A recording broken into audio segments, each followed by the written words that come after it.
নমস্কার, Assam prime network থেকে আমি ইন্দ্রাণী আপনাদের স্বাগত জানাচ্ছি।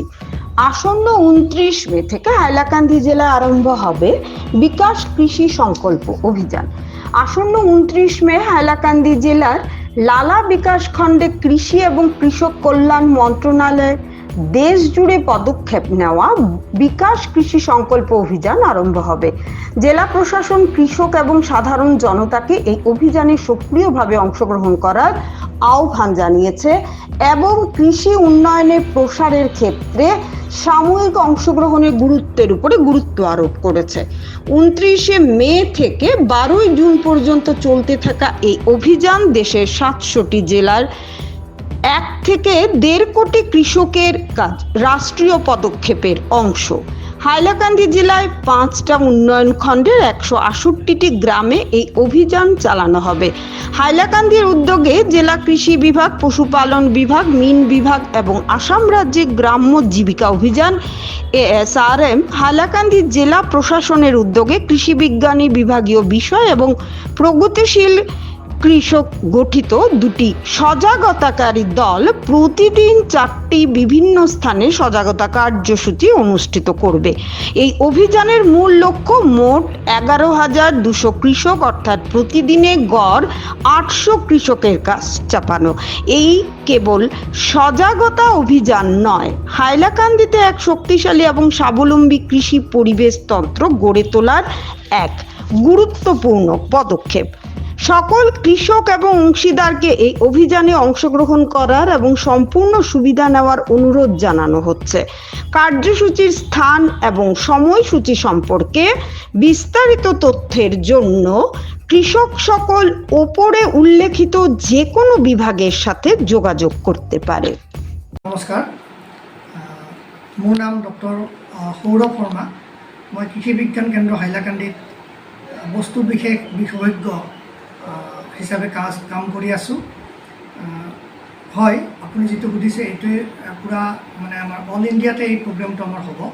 এই প্ৰগ্ৰেমটো আপোনাৰ আমাৰ যে ministry of agriculture and farmers welfare আছে, তাৰ মাননীয় আমাৰ কেন্দ্ৰীয় মন্ত্ৰী তেখেতে এই প্ৰগ্ৰেমটো তেখেতে একচুৱেলি ইনিচিয়েটিভ লৈছে, তেখেতে আগভাগ লৈছে আৰু এই প্ৰগ্ৰেমটো সমগ্ৰ দেশতে হ'ব। এই প্ৰগ্ৰেমটো আপোনাৰ এনেকুৱা দেশৰ প্ৰায় ১.৫ কোটি কৃষকক এই প্ৰগ্ৰেমটোৱে সামৰি ল'ব আৰু ৭০ৰো অধিক জিলাৰ মাজত ২০০তকৈও বেছি বৈজ্ঞানিক দলে এই আপোনাৰ প্ৰগ্ৰেমটোত অংশগ্ৰহণ কৰিব।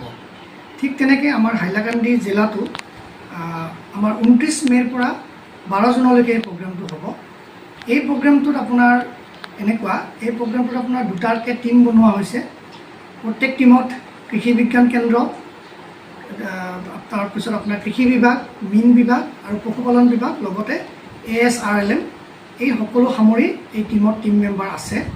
এই দুটা টীমে প্ৰত্যেক দিনে তেওঁলোকে ৰাতিপুৱা আৰু আবেলি ২ জেগাত তেওঁলোকে প্ৰগ্ৰেম কৰিব।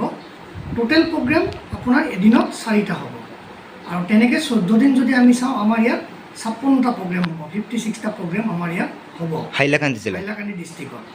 আৰু প্ৰত্যেক টীমৰ লগত এখনকৈ কৃষি ৰথ থাকিব। এই যোনখন কৃষি ৰথত আপোনাৰ এগ্ৰিকালচাৰ বা যিবিলাক মই ডিপাৰ্টমেণ্টৰ কথা ক'লোঁ, এই সকলো ডিপাৰ্টমেণ্টবিলাকৰ বিভিন্ন স্কিম বা তেনেকুৱা তথ্যবিলাক থাকিব কৃষকৰ কাৰণে। এই প্ৰগ্ৰেমৰ উদ্দেশ্য এইটোৱে যে আপোনাৰ যে এই যে খাৰিফ ছিজন আহি আছে, এই খাৰিফ ছিজনে কৃষকে কেনেকৈ ভালভাৱে বৈজ্ঞানিক প্ৰযুক্তি, নতুন নতুন বৈজ্ঞানিক প্ৰযুক্তি আহৰণ কৰি কেনেকৈ ভালকৈ খেতি কৰিব পাৰি আৰু এই খেতি কৰাৰ পিছত কেনেকৈ আপোনাৰ স্বাৱলম্বী হ'ব পাৰি আৰু প্ৰডাকশ্যনটো বঢ়াব পাৰি, এইটোৱেই আমাৰ মাননীয় কৃষি মন্ত্ৰীৰ তেওঁৰ মানে এইটো প্ৰগ্ৰেমটো যে ইনিচিয়েটিভ কৰিছে তাৰ পিছত তেখেতৰ পৰিকল্পনা। তো এইটো কাৰণে আমি সকলোৱে কাম কৰিছোঁ। এইটোত আমাৰ ডিষ্ট্ৰিক্ট প্ৰশাসন, জিলা প্ৰশাসনেও আমাক বহুত সহায় কৰিছে, তেওঁলোকৰ গাইডেঞ্চত আমি আগবাঢ়িছোঁ।